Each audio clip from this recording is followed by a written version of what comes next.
नमस्कार दोस्तों, चंद्रा आईएएस में आप सभी लोगों का मैं तहे दिल से पुनः स्वागत करता हूं। जैसा कि आप लोगों को मालूम होगा, कुछ हमारी विषय बहनें, कुछ हमारे विद्वान साथी कई दिनों से हिंदी साहित्य के लिए इंतज़ार कर रहे थे और वो घड़ी भी आज आ चुकी है। और आप लोग अपने घर पर बैठकर आज हम सभी लोग हिंदी साहित्य पढ़ेंगे और घर पर बैठकर अपने अपने लैपटॉप स्क्रीन पर और मोबाइल के स्क्रीन पर देखिएगा और आनंद भी आएगा। कहीं बाहर पढ़ने की ज़रूरत भी नहीं पड़ेगी। सीरियल बाय सीरियल पढ़ेंगे, चाहे जहाँ भी हिंदी साहित्य का पोर्शन आएगा, चाहे टीजीटी हो, पीजीटी हो, सेकेंड ग्रेड हो, फर्स्ट ग्रेड हो, जूनियर एडेड का हो, कोई भी पेपर हो, आप लोग बहुत अच्छे से समझ पाएंगे। और एक बार हम देखते हैं कि हमारे यहाँ के कुछ विषय बहनें और कुछ विद्वान साथी ऐसा होता है कि उनको पता ही नहीं चलता कि हिंदी साहित्य का पोर्शन हम स्टार्ट कहाँ से करें मित्र, है ना। तो आइए आप अपने दोस्त के ऊपर भरोसा करिए, जैसा कि हम स्टार्ट कर रहे हैं, है ना। तो जो चीज़ें एग्जाम की दृष्टि से ज़्यादा जोर देकर पूछे जाते हैं वही चीज़ हम यहाँ पढ़ेंगे, कोरिलेट करके अच्छे से परत दर परत। तो आइए देखते हैं हम आज क्या टॉपिक होगा दोस्तों। क्या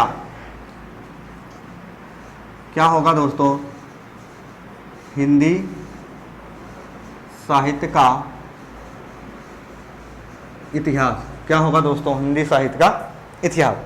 तो एक चीज़ देखना, कई बार मैंने कईयों बुक में देखा, पर कईयों मैंने चैनल पे देखा। मैं किसी चैनल का वो नहीं करना चाहता हनन, पर एक चीज़ आप लोग देखिएगा, चीज़ें कहाँ से पढ़ी जानी वो चीज़ें इंपॉर्टेंट रखती है ना।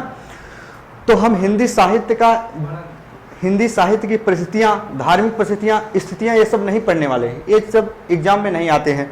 तो सबसे पहले हम यहाँ से स्टार्ट करते हैं, क्या? हिंदी साहित्य का इतिहास। तो देखेंगे सबसे पहले हिंदी साहित्य का काल विभाजन। क्या दोस्तों?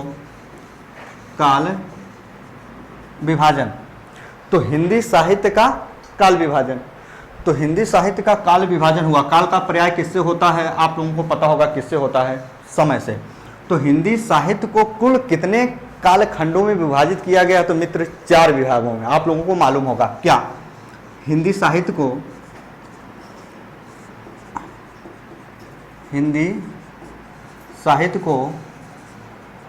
कुल 4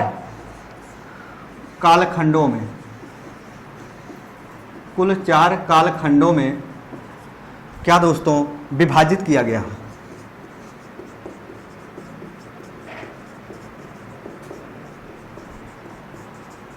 कुल कितने कालखंडों में विभाजित किया गया दोस्तों? 4।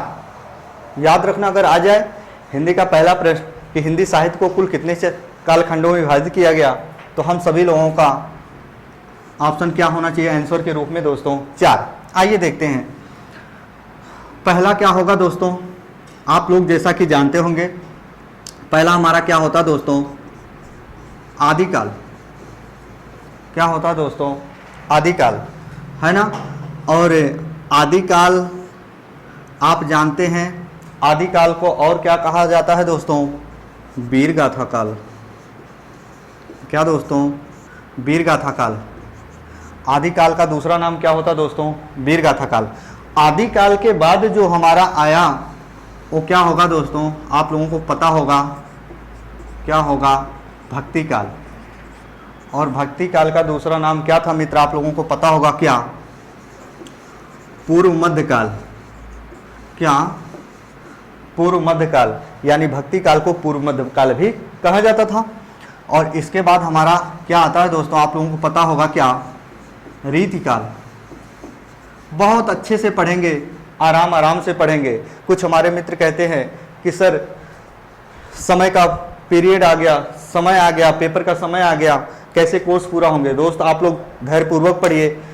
अगर समय, परीक्षा की समय तिथि घोषित हो जाएगी तो पढ़ाने में शीघ्रता हम लोग नहीं करेंगे। चंद्रा फैकल्टी के जितने भी सदस्य हैं पढ़ाने में शीघ्रता नहीं करेंगे। पढ़ाने की जो समय अवधि होगी उसको बढ़ा दिया जाएगा, पर आराम आराम से पढ़ेंगे। रीतिकाल का दूसरा नाम क्या होता है दोस्तों? उत्तर मध्यकाल। क्या दोस्तों? उत्तर मध्यकाल। और एक हमारा क्या होता है दोस्तों? आप लोगों को पता होगा क्या? आधुनिक काल। क्या? आधुनिक काल। आधुनिक काल को क्या कहा जाता है दोस्तों? गद्य काल। क्या दोस्तों? दूसरा नाम उसका क्या है? गद्य काल। ये सभी चीज़ें देखिएगा, बहुत इंपॉर्टेंट तरीके से मैं यहाँ सभी चीज़ प्रस्तुत कर रहा हूँ, आप सभी लोग ध्यान से देखिएगा। यानी हिंदी साहित्य का काल विभाजन, हिंदी साहित्य को कुल 4 कालखंडों में विभाजित किया गया है। पहला क्या होगा, आदिकाल, उसका दूसरा नाम वीरगाथा काल, भक्ति काल, उसका दूसरा नाम पूर्व मध्यकाल, रीतिकाल तीसरा है, उसका दूसरा नाम उत्तर मध्यकाल, और मेरे प्रिय भाइयों आधुनिक काल, जिसका दूसरा नाम क्या होता है दोस्तों, गद्यकाल। अब देखते हैं, तो सबसे पहले हम ये देखेंगे, जितने हमारे मित्र देख रहे होंगे, हम एक एक स्टार्ट कर रहे हैं, है ना। तो अब इसको देखेंगे हम, इसका काल विभाजन तो कर दिया मैंने, पर ये इसका कार्यकाल यानी इसका समय कब से कब तक रहा, हर एक काल का इसका समय कब से कब तक रहा। तो अब हम देखेंगे एक एक करके। देखो, सबसे पहले हम ले रहे हैं आदिकाल। आदिकाल का दूसरा नाम क्या होता है, हमने कहा वीरगाथा काल दोस्तों, क्या वीरगाथा काल। और जो इसकी समय सीमा थी आप सभी लोगों को पता होगा, क्या होगा दोस्तों, 1050 से क्या होगा दोस्तों, 1375। क्या 1050 से लेकर 1375 ईस्वी तक। याद रखना, सब चीज़ें मैं बताऊंगा, ईसा पूर्व क्या होगा, विक्रम संवत क्या होगा, सब चीज़ें पता चलेंगी। आदिकाल का दूसरा नाम वीरगाथा काल, इसका समय सीमा कब से कब तक था, 1050 से दोस्तों क्या था, 1375 तक, है ना, 1375 तक। दूसरे नंबर पर क्या आता है, भक्ति काल। भक्ति काल का दूसरा नाम क्या होता है, जैसे मैंने यहाँ लिखा, क्या, पूर्व मध्यकाल। सभी हमारे मित्र ध्यान से सुनेंगे, ये चीज़ें जूनियर एडेड में आने वाली चीज़ें हैं, सभी लोग अच्छे से पढ़ाई करिए। तो जो हमारा भक्ति काल था, इसका समय सीमा कब से है, 1375 से लेकर दोस्तों कब से कब तक था, 1700 ईस्वी तक। क्या, 1700 ईस्वी तक। फिर हमारा आता है क्या, रीतिकाल। रीतिकाल, और रीतिकाल का दूसरा नाम मैंने क्या यहाँ लिखा है, उत्तर मध्यकाल मित्रों। क्या, उत्तर मध्यकाल। और जो इसकी समय सीमा होती है, क्या होती है दोस्तों, 1700 ईस्वी से लेकर 1900। क्या, 1700 से कहाँ तक, 1900 तक। फिर मेरा जो आता है, क्या, बहुत ही इंपॉर्टेंट, जो आज के दैनिक जिंदगी में हम सभी लोग बहुत अच्छे से पढ़ते हैं, है ना, जो हमारे कवि रचनाएं वगैरह हैं यहीं से आते हैं, स्टार्ट होते हैं, आप लोगों को पता होगा। तो देखो यहाँ आधुनिक काल। आधुनिक काल का दूसरा नाम क्या था दोस्तों, हमने लिखा वहाँ, क्या, गद्यकाल। और इसकी समय सीमा क्या थी मित्रों, आप लोगों को पता होगा, 1900 से लेकर क्या, अब तक मित्रों, 1900 से लेकर क्या, अब तक जो चल रहा है, क्या, अब तक जो चल रहा है। ये चीज़ें समय में आ गई, ये चीज़ें समझ में आ गई। अब एक चीज़ हम सभी लोग यहाँ देखेंगे, बहुत ध्यान से पढ़ेंगे, बहुत धैर्य के साथ पढ़ेंगे, कोई जल्दबाजी नहीं करेंगे। हमारी विषय बहनें ध्यान दें, हमारे मित्र ध्यान दें, कहीं दोबारा पुस्तक पढ़ने की जरूरत नहीं पड़ेगी, धैर्य के साथ पढ़ेंगे। भैया हो, हम ये क्या कह रहे हैं, अब सबसे पहले जब हम पढ़ेंगे तो क्या पढ़ेंगे, आदिकाल। सबसे पहले जो हमारी हेडिंग पड़ेगी तो आदिकाल पड़ेगी। अब देखना क्रम से, क्रम बाई क्रम हम देखेंगे क्या चीजें होती हैं, है ना, क्या चीजें होती हैं।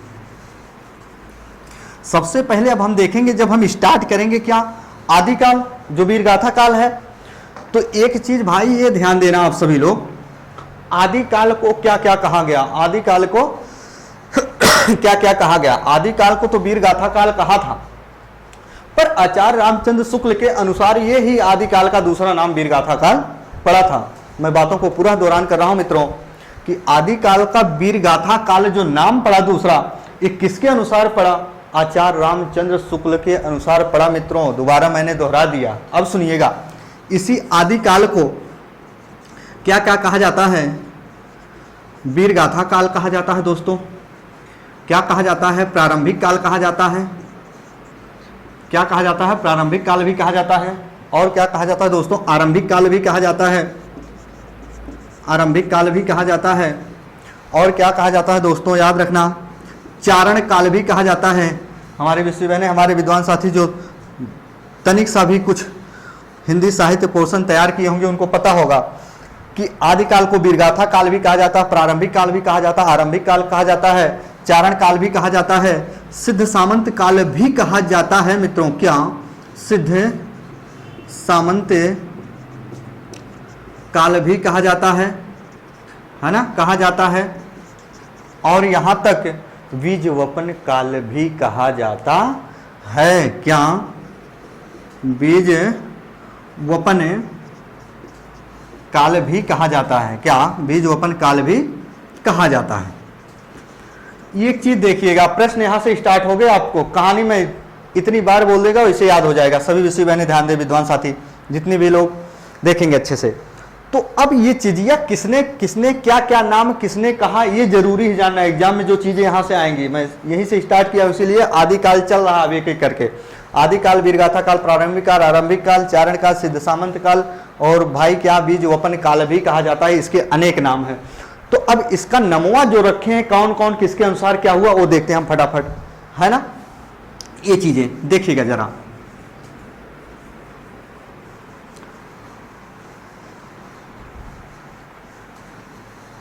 अब देखिएगा यहां मैं प्रश्न लिख रहा हूं, क्या आचार्य रामचंद्र शुक्ल ने आदिकाल को वीरगाथा काल कहा।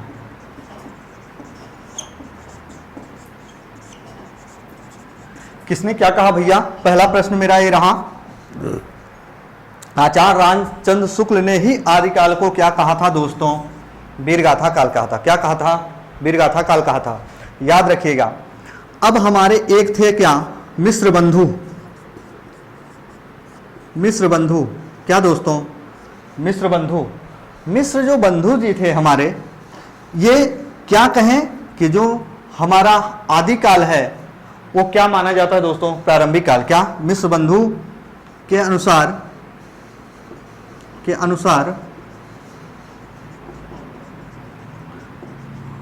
आदिकाल को प्रारंभिक काल माना जाता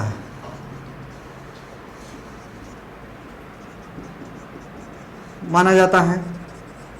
अब सुनना, एक आपके थे क्या? गणपत चंद्र शुक्ल। आप लोगों को मालूम होगा गणपत चंद्र शुक्ल के अनुसार ही हिंदी साहित्य को 3 भागों में बांटा गया था मित्र। जो हमारे मित्र पढ़े होंगे जानते होंगे, एक धर्माश्रित, एक राज्याश्रित, एक लोकाश्रित। तो याद रखना, तीसरे नंबर पर हम क्या रख रहे हैं कि गणपति चंद्र शुक्ल ने आदिकाल को आरंभिक काल कहा। क्या कहा मित्रों? आरंभिक काल कहा। भैया गणपत चंद्र शुक्ल जो थे वो आदिकाल को क्या कहा उन्होंने? आरंभिक काल। कौन क्या कहा वही बता रहे हैं हम। अब सुनिएगा, हमारे जो भैया एक जन थे राहुल सांस्कृत्यायन, आप लोगों को पता होगा। तो राहुल सांस्कृत्यायन जी जो थे, क्या राहुल सांस्कृत्यायन ने आदिकाल को सिद्ध सामंत काल कहा मित्रों। सिद्ध सामंत काल क्या कहा मित्रों? किसने क्या कहा वही चीज बहुत ही जरूरी है। एग्जाम की दृष्टि से जोर देकर ज्यादा प्रश्न पूछे जाते हैं। आदिकाल स्टार्ट हो चुका है। हमारी सभी विषय बहनें और सभी विद्वान साथी अपने अपने बहनों से अपने अपने भाइयों से बता दें कि जिस घड़ी का इंतजार था वो घड़ी इंतजार खत्म हो चुकी, वो चालू हो चुका है दोस्तों। सभी लोग ध्यान से सुने। अब देखो ये चीजें हैं। अब महावीर प्रसाद द्विवेदी के अनुसार कैसा था? देखो, महावीर प्रसाद द्विवेदी ने आदिकाल को क्या? महावीर प्रसाद द्विवेदी ने आदिकाल को क्या कहा था? कोई हमारे मित्र बताएंगे? बीज वपन काल। क्या बीज वपन काल कहा। क्या महावीर प्रसाद द्विवेदी ने आदिकाल को क्या कहा दोस्तों? बीज वपन काल कहा। क्या कहा? बीज वपन काल कहा। एक चीज अब सुनिएगा, जो छठा नंबर है, एक चीज आप लोग देखिएगा। क्या डॉक्टर राम कुमार वर्मा आप लोग सुने होंगे, एक हमारे थे हिंदी साहित्य में बहुत फेमस थे, जॉर्ज ग्रेसन का नाम आप लोगों ने सुना होगा, है ना। तो याद रखिएगा, क्या डॉक्टर राम कुमार वर्मा सब बताएंगे दोस्त, आप धैर्य के साथ सुनिएगा कौन क्या किया। डॉक्टर राम कुमार वर्मा और जॉर्ज ग्रेसन ने आदिकाल को क्या, डॉक्टर राम कुमार वर्मा और जॉर्ज ग्रेसन ने, याद रखना, डॉक्टर राम कुमार वर्मा और जॉर्ज ग्रेसन ने क्या कहा, किसको, क्या डॉक्टर राम कुमार वर्मा और जॉर्ज ग्रेसन ने आदिकाल को चारण काल कहा। क्या कहा दोस्तों? चारण काल कहा। आदिकाल को क्या कहा मित्रों? चारण काल कहा। तो देखो भैया, आचार्य राम शुक्ल जो थे आदिकाल को वीरगाथा काल कहे। मिश्र बंधु के अनुसार आदिकाल क्या माना जाता था? प्रारंभिक काल। और गणपत चंद्रगुप्त शुक्ल ने आदिकाल को क्या माना? आरंभिक काल। फिर राहुल सांस्कृत्यायन ने आदिकाल को क्या माना? सिद्ध सामंत काल। फिर भैया महावीर प्रसाद द्विवेदी जो थे वो आदिकाल को क्या माना? बीज वपन काल। और डॉक्टर राम कुमार वर्मा और जॉर्ज ग्रेसन, ये दोनों लोग क्या कहे कि इनके द्वारा जो आदिकाल है उनको क्या कहा जाता था दोस्तों? चारण काल कहा जाता था।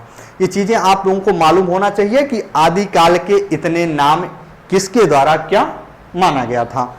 एक चीज अब सुनिएगा, जैसे ही जो बिंदु समाप्त हो चुका, काल विभाजन हम किए थे, समय सीमा तय किए थे कि 1050 से 1375 पहला वाला आदिकाल यानी वीरगाथा काल। लेकिन यही रामचंद्र शुक्ल जी थे जो हमारे हिंदी साहित्य में बहुत ही फेमस हुए थे, जॉर्ज ग्रेसन वगैरह थे, बहुत ही अच्छे थे।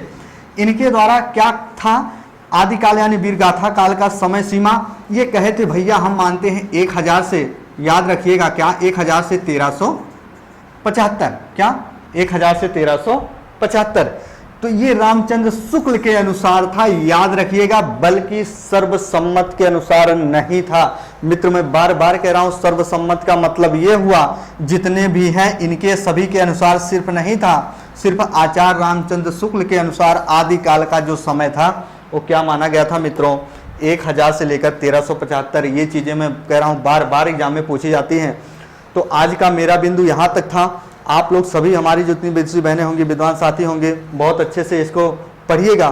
पुनः मैं नेक्स्ट दिन कक्षा में जब आऊँगा तो अच्छे से कोरिलेट करके एक बाई एक, परत दर परत हम सभी लोग पढ़ेंगे। तब तक के लिए आप लोग ये तैयार करिए, पुनः हम जुड़ेंगे आप लोग सभी लोगों के सामने। ठीक है, ओके, धन्यवाद।